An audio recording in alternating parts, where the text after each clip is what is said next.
Hello मेरे प्यारे बच्चों, कैसी चल रही है आप लोगों की पढ़ाई? बढ़िया?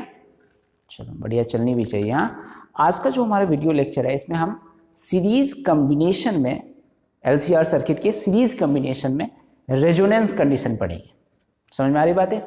पहले वाले जो लेक्चर था उसमें हमने सीरीज एलसीआर सर्किट में XL greater than एक्ससी and XL is less than एक्ससी के कंडीशन में फेजर डायग्राम और करंट निकाला था।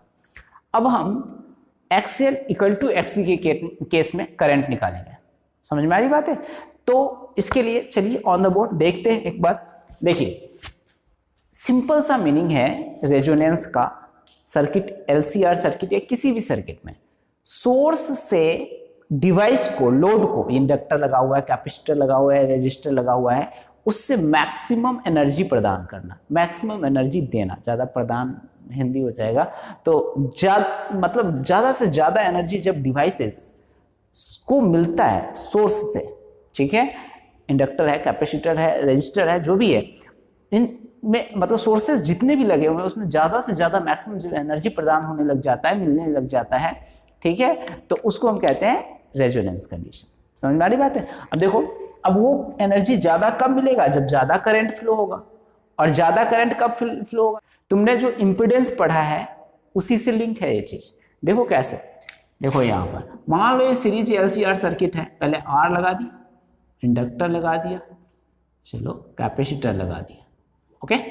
अब इससे एक सोर्स कनेक्टेड है। क्या कनेक्टेड है? सोर्स कनेक्टेड है। इसका पोटेंशियल कितना है? V naught sine omega t. ये आर है, ये एल है और ये सी। क्या हमें इतनी बातें समझ में आ रही है? अब अगर मान लो हमें मैक्सिमम करंट फ्लो कराना है इसमें, ठीक है, तो हम एक्सएल इक्वल टू क्या कर देंगे? एक्सी कर देंगे। और इस सोर्स से, ये सोर्स है, इससे लोड में ये inductor, capacitor, inductor, resistor, capacitor, okay, इसको कहते हैं लोड। इसमें मैक्सिमम एनर्जी जाएगा तब जब मैक्सिमम करंट फ्लो होगा, ठीक है। तो देखो एक बार डेफिनेशन समझ लो। A series LCR circuit is said to be in resonance condition if current passing through the circuit becomes maximum, ठीक है, if current passing through the circuit becomes maximum, जब करंट इस सर्किट से पास होता है वो मैक्सिमम हो जाता है, तो इसको हम क्या कहते हैं? रेजोनेंस में कहते हैं। क्या इतनी बातें हमें क्लियर हो रही, समझ में आ रही बातें? या फिर दूसरा इसका डेफिनेशन है, इन resonance condition current and potential remains in same phase. समझ में आ रही बात है? अब सेम फेज में कब होगा? फेजर डायग्राम भी ड्रॉ करेंगे तो जब XL इक्वल टू XC हो जाएगा, ठीक है, तो प्योरली रेजिस्टिव सर्किट की तरह बिहेव करने लग जाएगा, कोई रेजिस्टेंस ही ऑफर नहीं होगा। देखो कैसे कैसे, देखो एक बार मैं इसको लिखता हूं। पहले एक पॉइंट यहां पर लिख लो। तुमसे अगर पूछा जाए रेजोनेंस फ्रीक्वेंसी किसे कहते हैं, बस सिमिलर है, इसी से ले लेंगे, लेकिन मैं लिख देता हूं छोटी छोटी बातें, फिर बाद में तुम लोगों को कंफ्यूजन होता है। रेजोनेंस फ्रीक्वेंसी, देखो रेजोनेंस फ्रीक्वेंसी क्या होता है? The frequency when current passing through the circuit becomes maximum, ठीक है, यही है रेजोनेंस फ्रीक्वेंसी। लिख लो इसको, the frequency when current passing through the circuit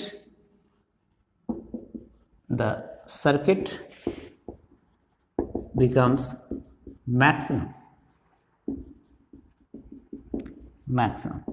ठीक है। The frequency when current passing through the circuit becomes maximum. अब देखो करंट क्या है? I naught equal to V naught. अब ये मैं कहां से जानते हैं? ये प्रीवियस लेक्चर में इसको सॉल्व किया है। व्हेन, देख लो इसको, when we know, देखो क्या है? I naught equal to under root क्या है? R square plus X L minus X C का स्क्वायर। ये पढ़ा था ना, एक्सएल माइनस एक्स सी पढ़ लो या एक्स सी माइनस एक्सएल, बात है कि स्क्वायर रूट, स्क्वायर की A1 पावर लगा रहता है तो माइनस साइन तो पॉजिटिव भी हो जाता है। अब देखो इससे तुमको मैक्सिमम करंट फ्लो कराना है तो क्या करना पड़ेगा? इस वाले पार्ट को हटा दो, मतलब एक्सएल इक्वल टू एक्ससी हो जाए तो ये 0 हो जाएगा, बस V अपॉन R हो जाएगा, प्योरली रेसिस्टिव सर्किट की तरह बिहेव करने लग जाएगा। और ये दोनों क्या हो जाएंगे? करंट एंड इसका जब तुम फेजर डायग्राम ड्रॉ करोगे तो चूंकि इसका कोई रोल ही नहीं है, पोटेंशियल ड्रॉप ही नहीं करा पा रहा है, इक्वल पोटेंशियल डिफरेंस खत्म हो जा रहा है। पोटेंशियल ड्रॉप तो करा रहा है लेकिन इक्वल पोटेंशियल डिफरेंस है तो वो खत्म ही हो जा रहा है।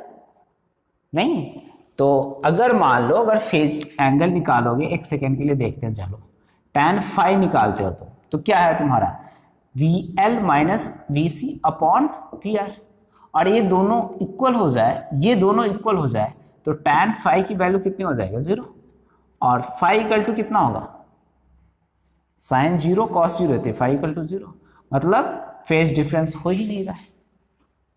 ये ऐसे ही तो निकालते तो फेज एंगल, देखो पहले वाला वीडियो तब क्लियर होगा। तो ये जो है ना यहाँ पर ये तो ठीक है, हमने समझा दिया कि फेज सेम होगा, ये सब जो हमने डेफिनेशन रखा है ना, the resonance condition in resonance condition current and potential remains in same phase, ये सब चीजें यहाँ से क्लियर हो गया। अब हमें रेजोनेंस फ्रीक्वेंसी पूछा जाता है, मतलब उसका एक्सप्रेशन, ठीक है। तो ये क्या करना है, वेरी इंपॉर्टेंट लगाना है इसमें, मतलब आते आते ब्रांड का ये क्वेश्चन है, बहुत दिनों से आते आते ब्रांड मैंने बोला नहीं है लेकिन ये ब्रांड है आते आते, ठीक है ओके। और वो जो पहले जो हम इम्पीडेंस का एक्सप्रेशन निकाले थे LCR सर्किट में, जब XL ग्रेटर देन XC हो रहा था या XL लेस देन XC हो रहा था, उसका भी एक्सप्रेशन पूछा जाता, वो भी आते आते ब्रांड का है। समझ में आ रही बात है। तो इसको रफ करते हैं इस वाले चीज को और फिर आगे बढ़ते हैं। देखो चलो ये I0 है यहां पर, hair XL equal to XC, then maximum current will pass through the circuit. Maximum current will pass through the circuit. Will pass through the circuit. Circuit. Maximum current pass होगा, समझ में आ रही बात है। तो ये XL equal to XC है। देखो XL को क्या लिखते हैं ओमेगा L और XC को क्या लिखते हैं ओमेगा C। क्या मेरी बात समझ में आ रही है। तो ये जो होगा ओमेगा यहाँ से ले आओ, omega square equal to 1 upon LC। Okay अब इस चीज को लिखो तो omega equal to under root LC, नहीं तो इसी को कहते हैं रेजोनेंस एंगुलर फ्रीक्वेंसी। क्या नाम है इसका बेटा, रेजोनेंस एंगुलर फ्रीक्वेंसी, याद रखना एंगुलर फ्रीक्वेंसी पूछा जाता है। इसके बाद एक क्वेश्चन सॉल्व करेंगे ना तो क्लियर हो जाएगा तुम्हारा सारा डाउट। ये रेजोनेंस एंगुलर फ्रीक्वेंसी का क्या होगा यूनिट, जो एंगुलर वेलोसिटी पढ़ा था ना रेडियन पर सेकेंड, वही चीज तो है, ठीक है। तो ओमेगा का क्या वैल्यू लिखोगे बताओ, तो 2πf, नहीं तो 2πfr रेजोनेंस फ्रीक्वेंसी, यहीं से आएगा रेजोनेंस एंगुलर फ्रीक्वेंसी से, ये इतना होगा। FR इक्वल टू क्या हो जाएगा 2π अंडर रूट LC। क्या हमें इतनी बातें समझ में आ रही है।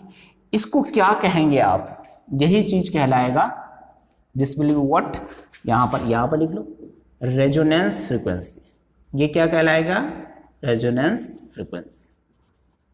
फ्रीक्वेंसी की यूनिट क्या होती है हर्ट्ज, नहीं तो ये चीज तो लिख रहा है, मैं इसका यूनिट तो थोड़ी ना लिखूंगा, आप तो याद रखा होगा तुमने एंगुलर फ्रीक्वेंसी का, रेजोनेंस एंगुलर फ्रीक्वेंसी, ये बात भी याद रख लेना, ये बहुत इंपॉर्टेंट बात। ये इसका एक्सप्रेशन एंड रेजोनेंस फ्रीक्वेंसी, यही चीज तुमको डिराइव करने के लिए पूछता है।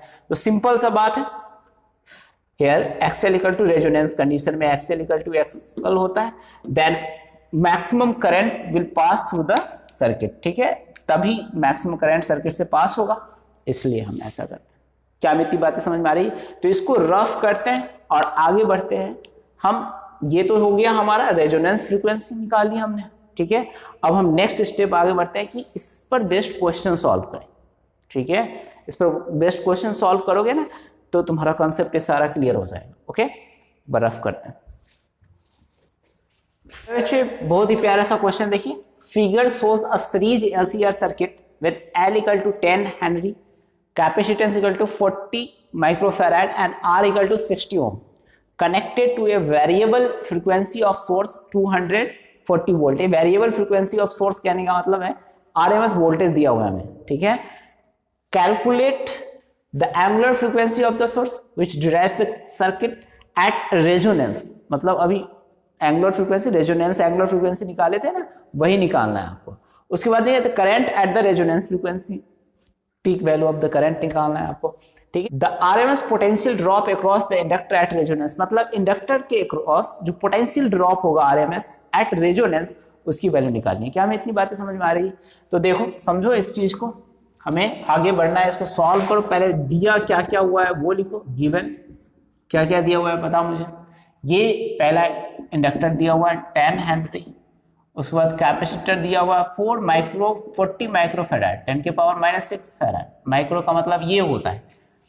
रेजिस्टेंस वैल्यू दिया हुआ है 60 ohm and variable frequency VRMS की वैल्यू दे रखी है, वो कितनी दे रखी है 240 वोल्ट। क्या हमें इतनी बातें समझ में आ रही है? Calculate the angular frequency of the source which drives the circuit at resonance. Angular frequency निकालना, पहला कंडीशन निकालिए, y omega r equal to क्या होगा बताओ मुझे, √LC, ओके। अंडर रूट लिखोगे, क्या लिखोगे, रूट अंडर लिखोगे क्या, 10 इंटू सी, सी की जगह पर कितना हो जाएगा 40 इंटू 10 के पावर -6, ठीक है। अब देखो ये जो है ना, यहाँ पर ये 400 है, इसको मैनिपुलेट करो तो 4 इंटू 10 के पावर -4, ओके। और ऊपर लिखेंगे तो कितना हो जाएगा ये स्क्वायर 2 इंटू 10 की पावर -2, और ये ऊपर जाएगा तो 100/2 मतलब 50 रेडियन पर सेकेंड। क्या मैं इतनी बातें समझ में आ रही? तो ये हो गया ओमेगा। अब मतलब या एंगुलर फ्रीक्वेंसी बोल सकते हो, ठीक है। ओमेगा बोल रहा हूं मैं, इसका मतलब है एंगुलर फ्रीक्वेंसी, और एंगुलर फ्रीक्वेंसी कितनी होती है, रेडियन पर सेकेंड।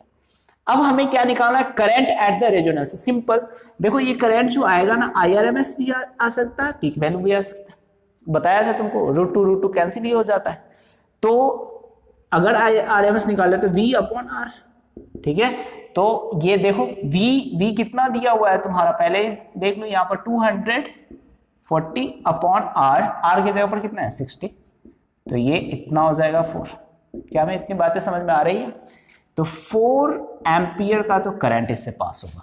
अब तुम्हें निकालना है थर्ड पॉइंट में क्या निकालना है, पोटेंशियल ड्रॉप निकालना है अक्रॉस द इंडक्टर, मतलब VL की वैल्यू निकालनी है प्यारे बच्चों, IRMS इनटू XL, ओके। तो IRMS वैल्यू कितना है 4 इंटू XL। XL की जगह पर तुम क्या लिखते हो, ओमेगा L, नहीं तो 4 इंटू ओमेगा की जगह पर वैल्यू कितना लिखेंगे बताओ मुझे, ओमेगा का वैल्यू कितना होगा 50 इंटू L। L की जगह पर इंडक्टर तो कितना है 10, तो इसको सॉल्व करोगे कितना हो जाएगा 2000 इतना वोल्ट। क्या हमें इतनी बातें समझ में आ रही है या नहीं आ रही? तो यही है कंप्लीट एनालिसिस पर्टिकुलर टॉपिक का, ठीक है। अब नेक्स्ट जो टॉपिक पढ़ेंगे उसमें क्वालिटी फैक्टर पढ़ेंगे, इसी से रिलेटेड है, ओके। करेंगे काम, ओके।